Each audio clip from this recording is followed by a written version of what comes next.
تنہائی میں کی گئی دعا جب آپ کی آواز عرش تک پہنچتی ہے۔ کبھی آپ نے یہ محسوس کیا ہے کہ تنہائی میں کی گئی دعا کا لطف تو کچھ اور ہی ہوتا ہے۔ وہ دعا ہم دل سے کرتے ہیں۔ رات کی خاموشی میں جب انسان اللہ کے سامنے گڑ گڑاتا ہے تو وہ دعا سیدھا عرش تک جاتی ہے۔ یہ دعا صرف الفاظ نہیں ہیں بلکہ روح کی پکار ہوتی ہے۔ ایسے لمحوں میں بندے اور اللہ کے درمیان کوئی پردہ نہیں رہتا۔ اس ویڈیو میں آپ کو تنہائی کی دعا کے اثر، اس کے روحانی راز اور نبی کریم صلی اللہ علیہ وسلم کے بتائے ہوئے قصے اور حدیثیں سننے کو ملیں گی۔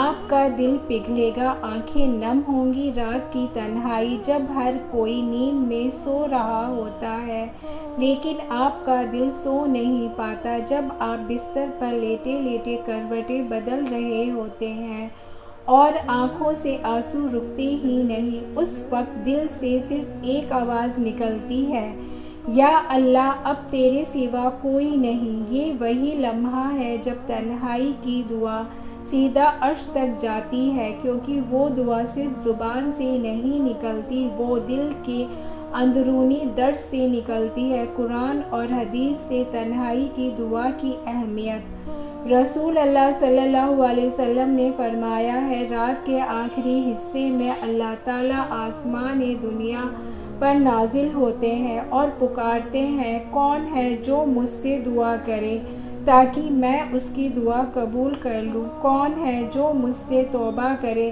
تاکہ میں اسے معاف کر دوں؟ کون ہے جو مجھ سے مانگے تاکہ میں اسے عطا کر دوں؟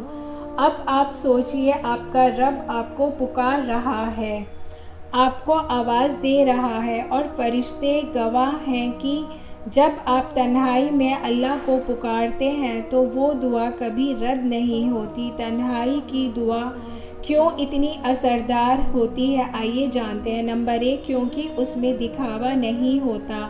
لوگوں کے بیچ دعا کرتے وقت کئی بار ریاکاری یا دنیا کی سوچ آ جاتی ہے، لیکن تنہائی میں صرف آپ اور آپ کا رب ہوتا ہے۔ نمبر 2، کیونکہ اس میں دل کا درد شامل ہوتا ہے۔ اللہ کو صرف الفاظ نہیں چاہیے، اسے آپ کا ٹوٹا ہوا دل چاہیے۔ رسول پاک صلی اللہ علیہ وسلم نے فرمایا ہے، اللہ ٹوٹا ہوا دل ہمیشہ سنتا ہے۔ نمبر 3، کیونکہ اس میں آنسو ہوتے ہیں۔ جو آنسو اللہ کے لیے بہتے ہیں وہ کبھی ضائع نہیں جاتے۔ قیامت کے دن جب سورج سر پر ہوگا، اس دن اللہ 7 لوگوں کو اپنے سائے میں جگہ دیں گے۔ ان میں سے ایک وہ انسان ہوگا جس نے تنہائی میں اللہ کو یاد کیا اور اس کی آنکھیں آنسوؤں سے بھر گئی۔ تنہائی کی دعا کی مثالیں۔ تنہائی کی دعا صرف ہماری نہیں، اللہ کے پیارے نبیوں کی بھی پہچان رہی ہے۔ حضرت یعقوب علیہ السلام نے تنہائی میں رو کر کہا تھا، وَاصْبِرْ جَمِيلٌ وَاللَّهُ مُسْتَعِینٌ عَلیٰ مَا تَصِفُونَ، یعنی صبر ہی بہتر ہے اور جو تم بیان کر رہے ہو اس پر مدد صرف اللہ سے مانگتا ہوں۔ حضرت یونس علیہ السلام جب مچھلی کے پیٹ میں اندھیرے میں تھے تب انہوں نے پکارا، لا الہ الا انت سبحانک انی کنت من الظالمین، اور اللہ نے انہیں بچا لیا۔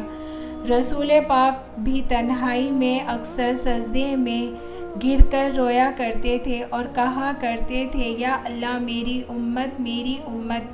تنہائی میں دعا کرنے کا کیا طریقہ ہے، آئیے جانتے ہیں۔ نمبر 1، وضو کر کے اکیلے بیٹھ جائیں۔